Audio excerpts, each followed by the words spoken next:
Salutations, ladies and gentle peoples of the internet, and to the ladies and gentle peoples of the internet, salutations. My name is Lewis, also known as Speedy, and as you can tell by the sign in the bus stop shelter behind me, we ain't in Cardiff anymore. Or rather, we weren't in Cardiff anymore. Let me explain.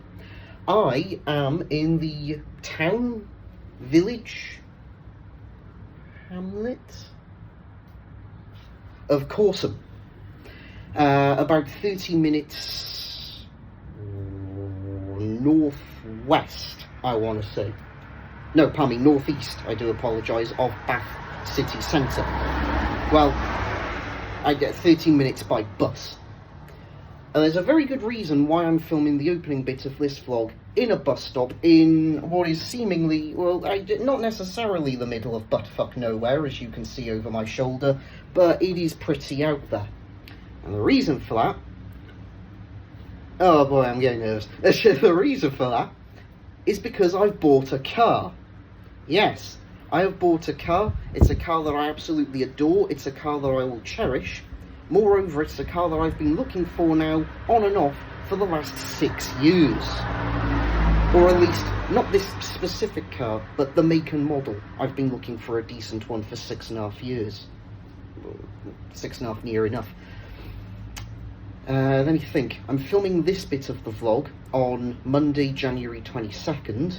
With any luck, this upcoming Thursday, which will be the 25th at the time that I'm filming this, provided the check clears, it should do, I've got the funds for it. With any luck, you'll be seeing it. So, well, yeah. I own a car. What a terrifying concept that is. It is terrifying, I'm shitting myself. But, yeah. You know, it is what it is. As I say, I've been looking for an example of this car for 6 years. I know there's a friend of mine that I went to college with.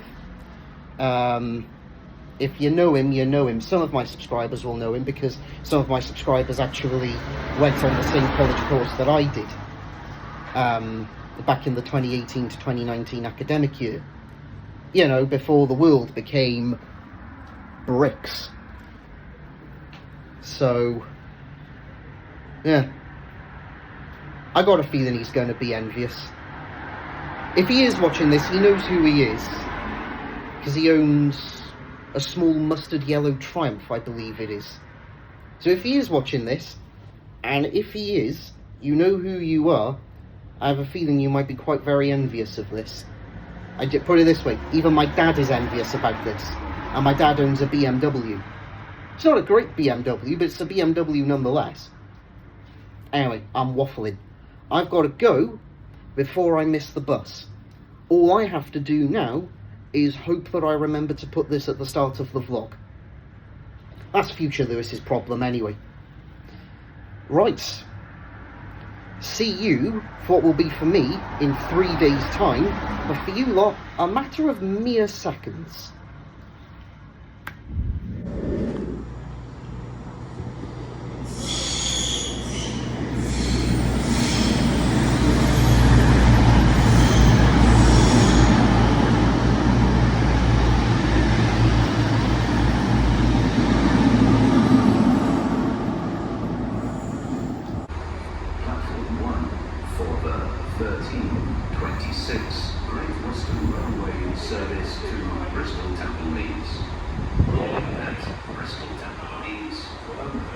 This train has 9 coaches. First class accommodation can be found in Zone 9. Standard class, 3.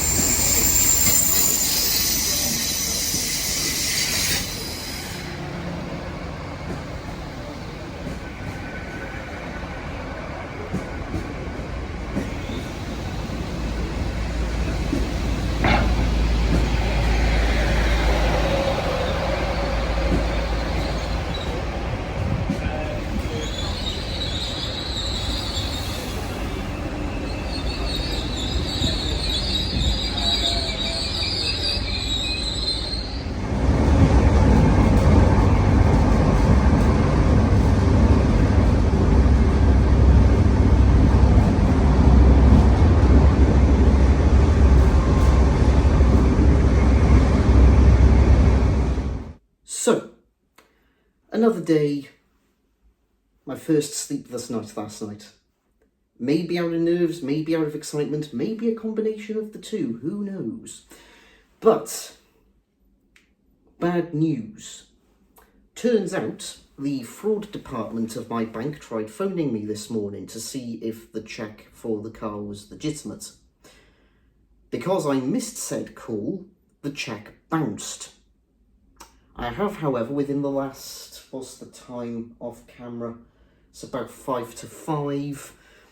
I have, within the last half an hour, just gone down to the bank and withdrawn the cash amount that I agreed to pay for the car, if that makes any sense. So, yeah, that happened. However, whilst I was waiting for all of this to be sorted out, I did go out and I bought some accessories for the car. One or two of which might show the age of the car, maybe, I don't know, because again, up to this point in the video, I haven't actually confirmed what the car is. In fact, I'm going to be totally honest with you all, ladies and gentlemen. I'm the only one of my immediate family that knows what the car looks like in person. My parents have seen the pictures on the eBay listing, but that's about it. When I went to see the car yesterday, at the time of recording this, I was flying solo. I was on my Todd. So yeah, accessories that I've bought for the car. I bought an all-weather cover.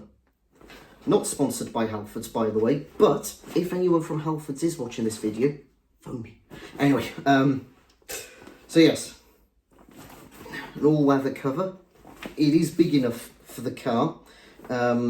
I actually double-checked the dimensions of the cover against the dimensions of the car, and it will fit with wiggle room, which is, I admit, the fact that there's a bit of wiggle room is just as important as the fact that it'll fit full stop. Next thing I bought, and again, might start to show the age of the car, a steering wheel lock. Again, not sponsored by Halfords. So, yeah. Thinking behind these, for anyone who hasn't seen a steering wheel lock before, these two prongs go on the inside of the wheel. You extend it, lock it, and walk away, with the thinking being that this bit will either hit, say, the door, or if it's a manual car, it'll hit the transmission tunnel, or if whoever's broken into your car with one of these on the wheel is really stupid and unfortunate, this bit will actually end up twatting them in the head. There, look out, not mine. Now then, this next one, you might look at it and think, well, Lewis, if you've already bought the car, surely you don't need these. No, as it goes, I do. The car was actually a little bit of an impulse buy. I've actually done exactly what I did about 3 years ago when I bought my motorbike. I've done this all back asswards. I've bought the car first and now I'm taking the lessons. Which is why I got some magnetic L plates, and it's more than suffice to say, regardless of how you look at it, I have taken the L on this one. Maybe, we'll see. The last thing that I've bought for the car, and this will definitely show maybe a rough ballpark of how old the car is, and again, not sponsored, 2 bottles of Red X lead additive. This is to go in the fuel tank of older cars, and it basically mixes with the petrol and protects parts of the engine from going bye-bye, basically. So, yeah, that should maybe give a vague idea as to how old the car is, the fact that I've had to buy a bottle of lead additive. And I know what some of you might be thinking. You're thinking, oh, well, why didn't you buy a newer car? Why did you have to buy the lead additive? Why did you buy 2 bottles of the stuff? Answer to the first question, a newer car is just as expensive as the car that I've bought, for starters. So, pshtum. And the fact that, let's be honest, newer cars, they're a bit boring. I'm sorry, but they are. Second reason why I bought a lead additive, well, I literally just explained it to you. Basically, you throw that into the petrol tank every 3 to 5 fill-ups, and it basically protects all the softer metals that are inside the actual engine, such as your valves and your tappets and what have you. I'll probably end up doing a full breakdown of how the engine in my car works, because for those of you who aren't in the know, I am an ex-mechanic, so there is a little bit of me that would like to imagine that I know what I'm talking about. Third question, why did I buy 2 bottles? First off, because when I bought all of this, I actually became part of the Halfords Motoring Club, which means I actually got a discount on everything that I've just shown you. So there's that. Second, my local Halfords only had 2 bottles of lead additive on the shelf. So I figured, sod it, mine now. That's pretty much it for this bit of the vlog anyways. Big day tomorrow, getting the car. Am I nervous? Yes. Am I excited? Also yes. Am I going to lose sleep tonight out of a combination of those nerves and excitement? You bet your ass I am. And as I say, my parents haven't seen the car in person. They've only seen the pictures on the eBay listing. My mum is going to be quite displeased with this. Might have to buy her a big bouquet of flowers. Big. You know.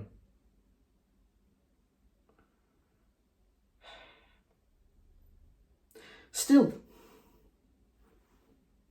here's for tomorrow, which, for me, in real time, is going to be a sleepless night. But for you lot, and future me, hi, future Lewis, it'll only be a matter of seconds. So, what day is it again? Oh yeah, it's now Wednesday, my dudes.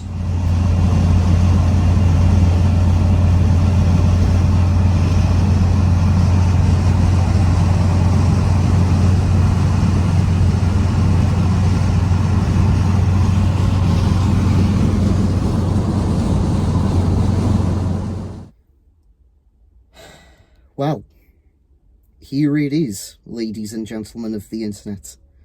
This is the moment of truth.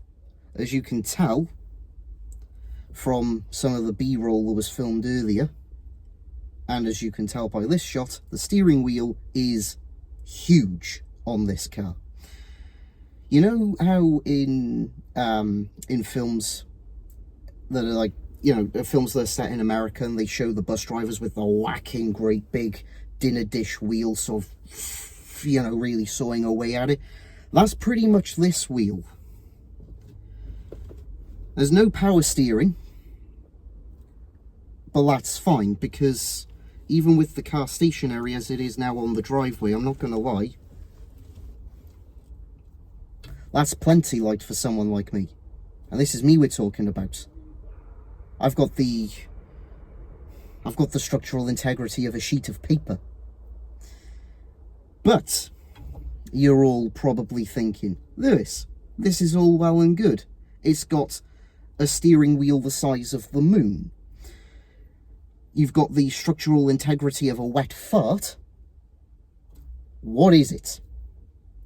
Well, maybe if I show you what I've just put on the dashboard, maybe that'll give it away. Just maybe. This is what I put on the dashboard. This is a Matchbox MGB GT. Which means, yes, this car is an MGB GT. I finally have one after, what, 6.5 years of waiting patiently for an MGB GT. I finally have one.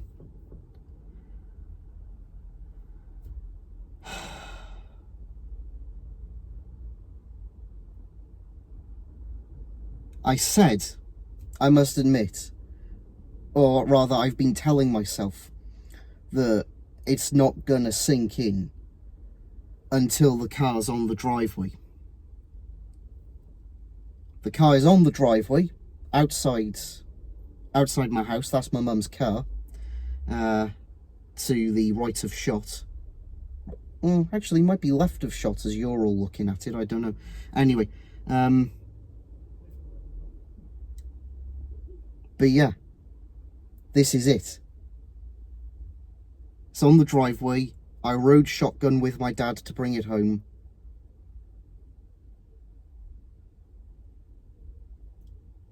And I'm going to be totally honest with you all, it still hasn't sunk in. It really, genuinely, honestly hasn't.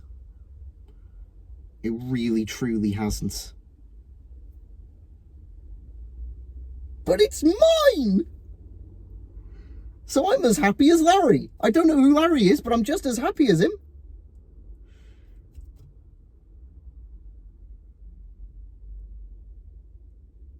Let's try this one more time. No, seriously, this is like take 5 of this bit.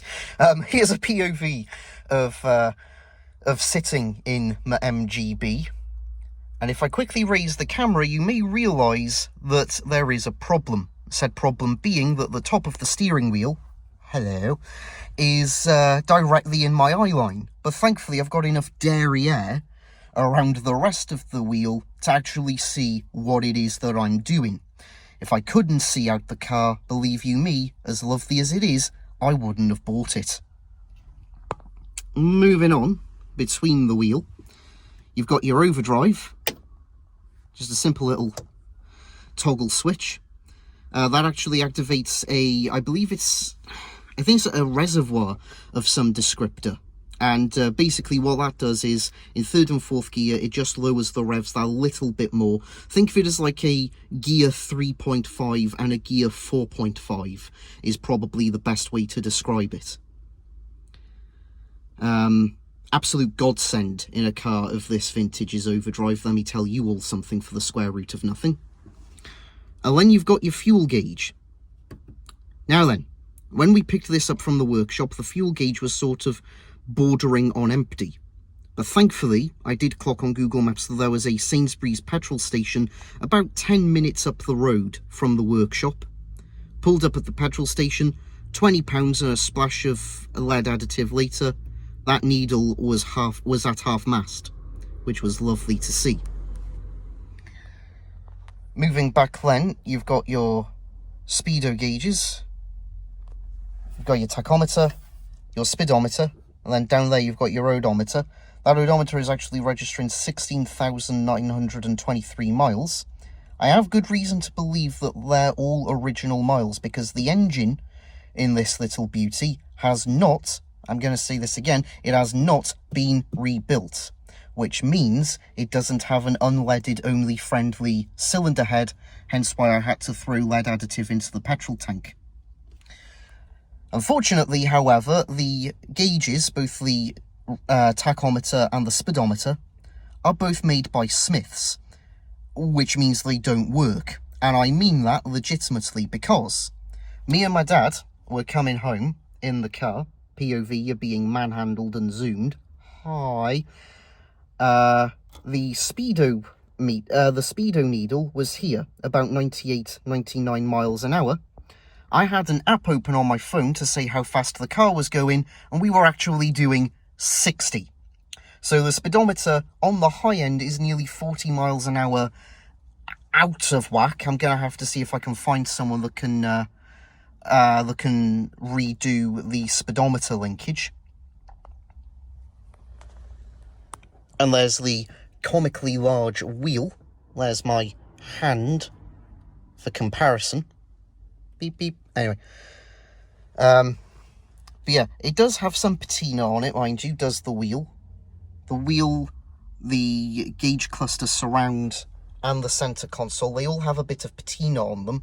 But if I'm to be totally honest with you, I'm completely fine with that, because it shows the car's age and it gives the car a bit of character.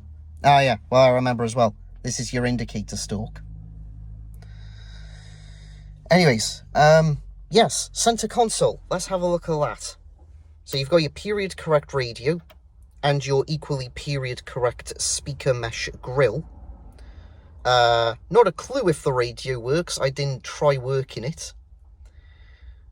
I don't even actually know if this will pick up FM, if I'm to be totally honest. It might be AM only, in which case I might have to try and find a period correct radio that will pick up FM, DAB, and maybe have either an aux jack or Bluetooth connectivity. One of those two.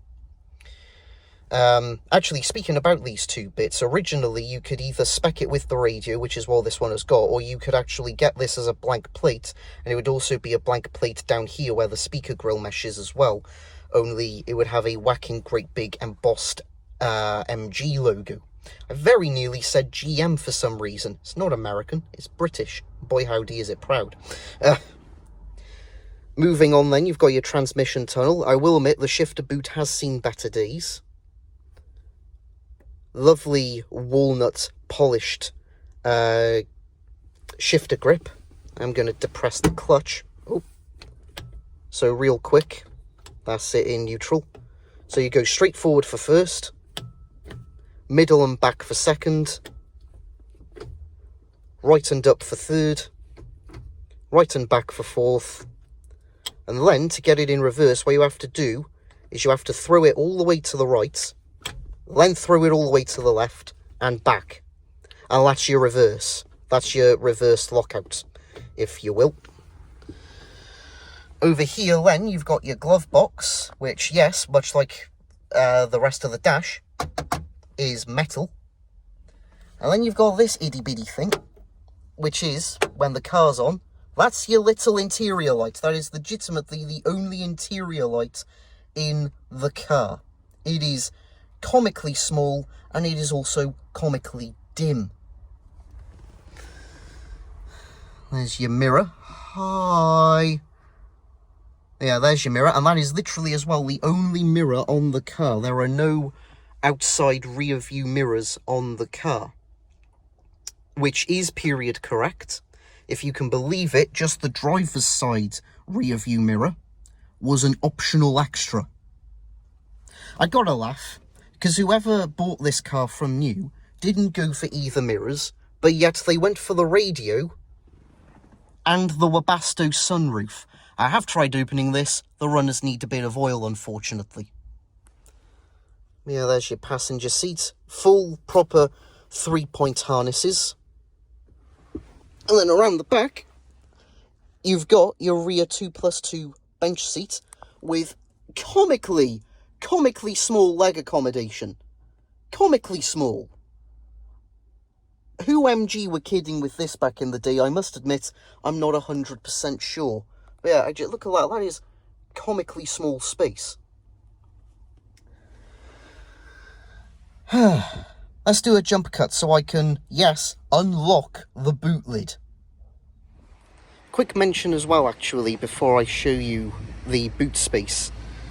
This car has actually been to both extreme ends of the UK, to both Land's End and John O'Groats. And, how's this for a small world? It already had the Welsh flag in the rear window. It knew that it was coming home. I say it knew it was coming home. It sort of never really left. Found it at a workshop in England, and the owner before me actually lived just up the road in Monmouth. Anyway, there we are. There's your boot space. It's a decent sized boot, I must admit, for what it is. Under this carpet and this layer here, you actually have full-size spare, a jack and a mallet to get the little wings off the centre spokes. There's your fuel neck. It's all structurally sound, needs a clean, obviously, I think that one goes without saying, but it is all structurally sound. And then the back of the seat, of the rear bench seat, if I do that, and do that, sort of folds down to give you just a little bit more room. It isn't spectacular, but it's better than a kick in the teeth. It's also very echoey in this boot space. Hello! Anyway.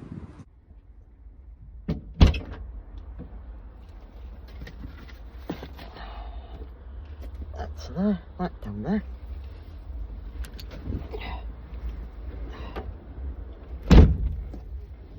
Hi. I am now in the passenger seat of the B. I absolutely love this thing, man. I'm not gonna lie. I really do genuinely love it. There is another reason, however, not only to film this bit of the video that I'm in the passenger seat. I think you can all guess what it is by the fact that I had a quick look down in the footwell. I'm now trying to find the bonnet release so I can show you all the engine. Hysterical. And no, and this was where I sat. This was where I sat for all of the trip back home.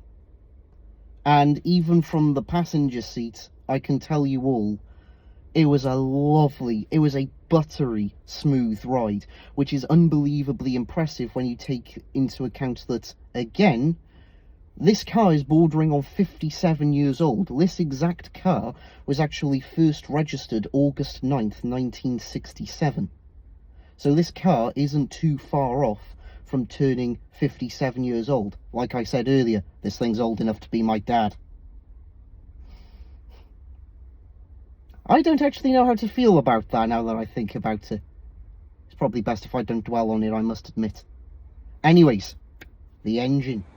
And here it is, ladies and gentlemen of the internet, the beating heart of my newly acquired vehicle. You'll have to apologise as well if there are bits of moss falling down. We got birds up in the rafters building a new nest, so if you see anything falling out of shot, that's what it is. Oh, speaking of, yes, there it is. It's a simple little 4-cylinder engine, 2 valves per cylinder. You've got your inlet valve and your exhaust valve. As I said in the bit of the vlog that I filmed yesterday, I'll have to try and film a video explaining how the engine works in its entirety. But it's all original. The only thing that's new on the engine is that little fuse box there, that little volt regulator box, I think was what he said it was called. And the reason why that's there is because originally the MGB had a pair of 6-volt batteries powering the car. That little box has actually converted it from a pair of 6-volt batteries to a full-blown 12-volt battery. Outside of that, however, the engine is all original. You've got your SU carburetors, which are right there, as well as the air filters for the carburetors. I am thinking maybe of swapping the carburetors over from SUs to Webers, because Weber carburetors are a bit more reliable and are a bit easier to tune if need be. Got your original puller metal fan. You've got your little intercooler. It isn't turbocharged, but you've got an intercooler to help cool the water nonetheless. There's your heater section, and then right the way down here, I don't know if you can all see that silver pole there is your steering linkage. And then right there is actually the steering rack itself, which I must admit I've only just noticed through filming this. So that's pretty cool. And then obviously, you know, you've got your radiator and so on and so forth. But yeah, I must concede, quite very happy with the car. So, there I am, and here it is. This is legitimately my 1967 MGB GT. And I hereby dub this car Little White Betty. Thank you all so much for watching. If you've enjoyed what you've seen, please do entertain clicking subscribe, hitting the like button, sharing the video around to anyone you know who's also into their classics. And yeah, here's hoping that the Little White Betty will be seeing a lot more of you lot in the future. But until the next video, everyone, take care of yourselves, and thank you all very much for watching.